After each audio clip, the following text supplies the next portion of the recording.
Hello, I'm Simon K. Jones, and you're listening to the latest chapter of Tales from the Triverse, my ongoing science fiction, fantasy, detective serial. You can find a lot more over on my newsletter at simonkjones.substack.com. Today's chapter is called The Professor, Part 1. 3203, Late Frostfall, the Apalan Rainforest. Each morning she woke with a start, still surprised by her surroundings, always startled by the wood and canvas shelter and the air thick with moisture. It must have been at least 2 months by a mid-Earth calendar, but Lola was no longer bound by 12 months and the routine of shift work and office hours. She sat up in the bed, yawned and rubbed her eyes. The jungle had no respect for the seasons. Here it was always hot, always humid. A light film of sweat covered her forehead, and her back, where she'd been lying, was damp. Clothes were never fully dry there, and trying to dry oneself after washing was a lost cause. She unclipped the insect net and swung her feet down to the fur rug. It felt cool on her skin compared to the bedsheets. Locating her sandals, she first checked for any lurking insects, then slid into them. There had been many lessons to learn about living out in the wilds. Small tips that would keep you alive and out of trouble, such as shake out your shoes before wearing. Darla was already up and out, hunting or maybe deep in another planning session over breakfast with Christian and Lacazra. Their new pals, a prominent cell in the rebellion, seeding unrest and insurgency around the continent, not something that Lola had included on her bingo sheet. There was her life before joining the SDC, which was that of a fairly normal middle-class girl from the southwest who enjoyed holidays in Cornwall and got decent grades at school. Then there was everything after she'd got the promotion and transfer to become Clark's partner. She hadn't realised that she was walking into a disaster that was already in motion.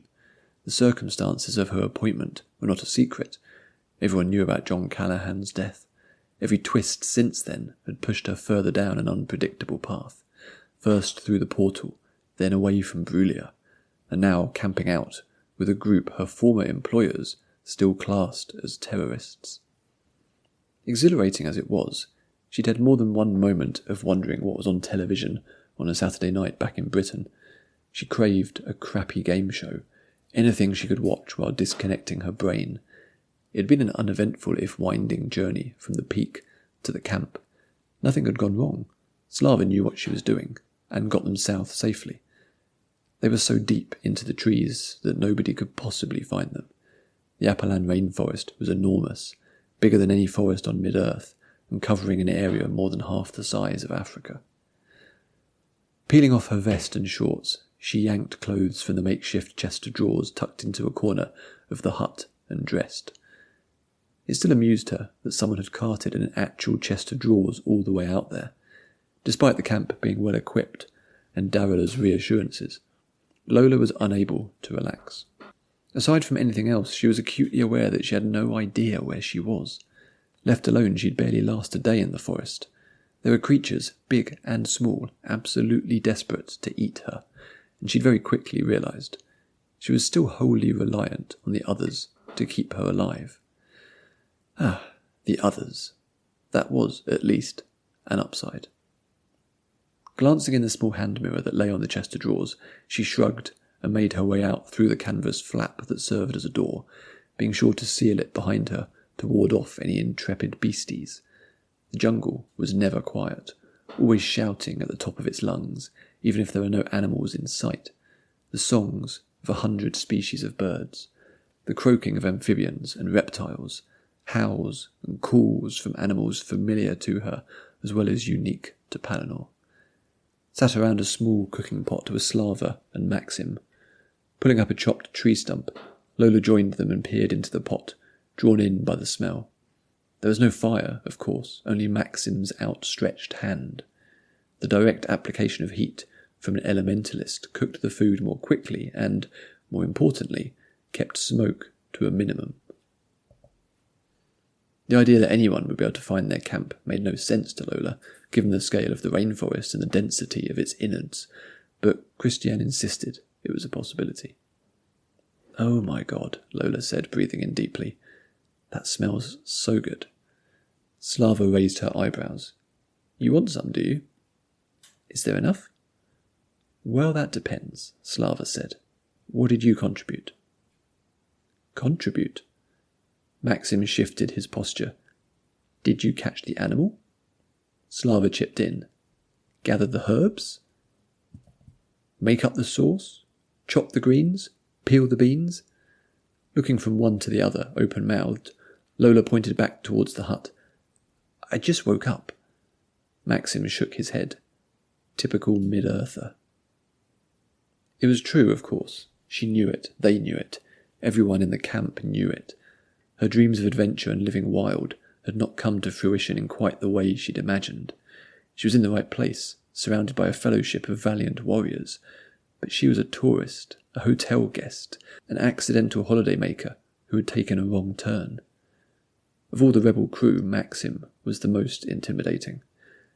It wasn't like Azra, the resident Koth, who could snap Lola in two if they wanted, and was presumably still asleep or already out of camp on a task. The others all had their skills, but Maxim was the one that seemed to bristle with energy, like a bomb ready to blow at any moment. Such was their wielding capacity. Darila had to weave signs and mutter spells for much of what she did, although she'd got it down to a subtle art. Maxim had to do the opposite, casting spells to restrain and reduce his magic output, so that it didn't incinerate a square kilometre of forest. There was always a shimmer, like a distant heat haze, rippling around the surface of his skin. He glared at her, the accusation clear. She was superfluous, a hanger-on, an unnecessary addition that would probably get them all killed. His smile broke first, tweaking up at the edges. Then he creased into laughter and slapped Lola's knee. Your face, he exclaimed. You look so sad. He reached over and put an arm around her shoulders.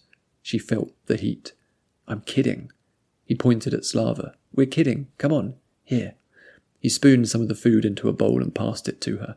Eat. Enjoy. On the house. He returned to concentrating on the cooking pot, shaking his head in amusement. Right, Lola said, managing a wan smile. Thanks, guys. Watch out, Slava said, gesturing towards the tree line at the edge of the clearing. Here comes trouble. She winked in Lola's direction. It was Pilpo, one of the younger members of the crew, an Ainfar in her early 20s. She was the appointed medic on the team, having been a house slave to a famous doctor, until she'd run away and tried to get through the portal to mid-earth. It hadn't worked out. Dropping from the trees somewhere high above, she landed delicately, as if hopping down a single step. Lola could never get over the athletic abilities of most Ainfar. The least fit Ainfar could run circles around anything she could do. That was why Ainfar weren't allowed to take part in sports back on mid-earth. One of the reasons, at least. Hi, Lola, she said, as she strode across the grass to where they were sat, emphasizing her name as if it had special meaning. She leaned over and whispered too loudly into Lola's ear. If these two are bothering you, let me know. I'll sort them out. Or you can come hang out in my tent. Up to you. No pressure. Also, and she turned to Slava, holding up a small metal cylinder. We've received a message. Taking the cylinder, Slava twisted the end and frowned with concentration as she opened it.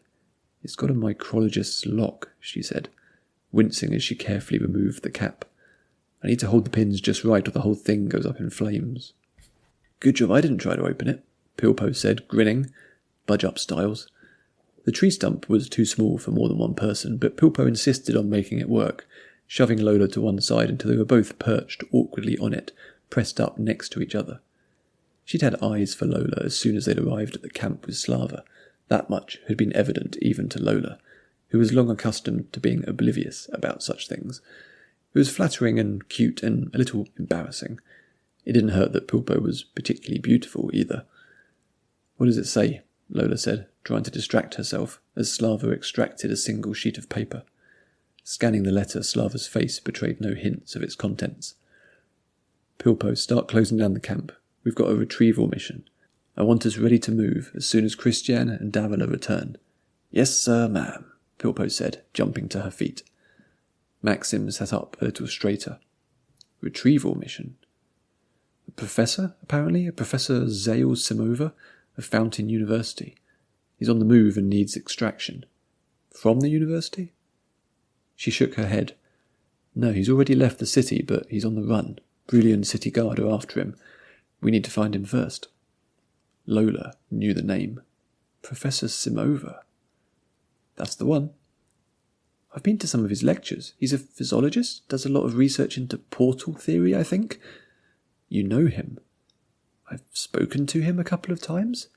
He helped out with the victim of a sexual abuse case we dealt with at the STC.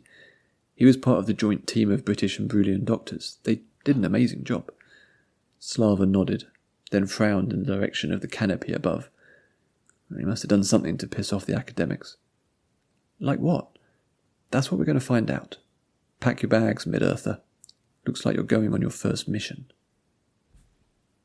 Thanks for listening. You can get behind-the-scenes notes and leave comments and all sorts of other things over on the newsletter at simonkjones.substack.com and subscribe to the podcast to get a new episode in your feed every week.